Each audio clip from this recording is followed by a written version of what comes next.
Masungi Georeserve Foundation emphasized that the limestones in the conservation area is about 60 million years old. Its historical and cultural value is irreplaceable.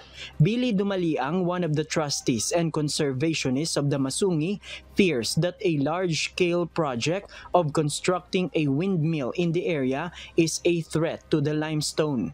According to Billy, based on their drone surveillance late last year, there are drilling operations in the south portion of the rock formation.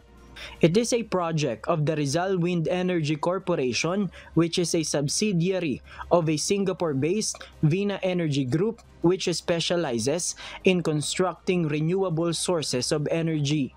Masungi already communicated with the private group.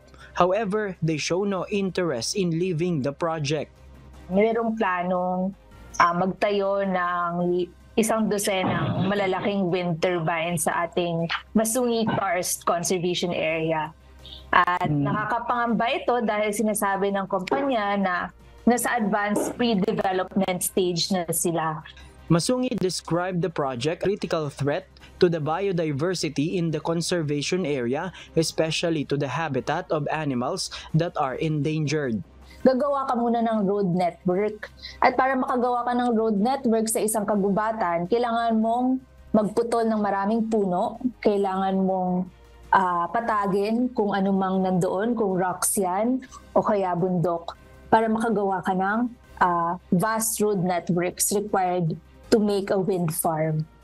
In a statement, an official of Vina Energy Group said they are just conducting study to construct wind energy in Tanay Rizal. However, to the Masungi, the study itself should not persist as this will lead to a larger development that will truly destroy the conservation area.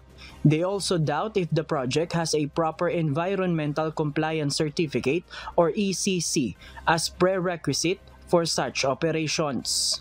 Bawal ang applications. So doon pa lang dapat wala nang kahit study, di ba, or exploration. JP Nunez, UNTV, News and Rescue. We serve the people, we give glory to God.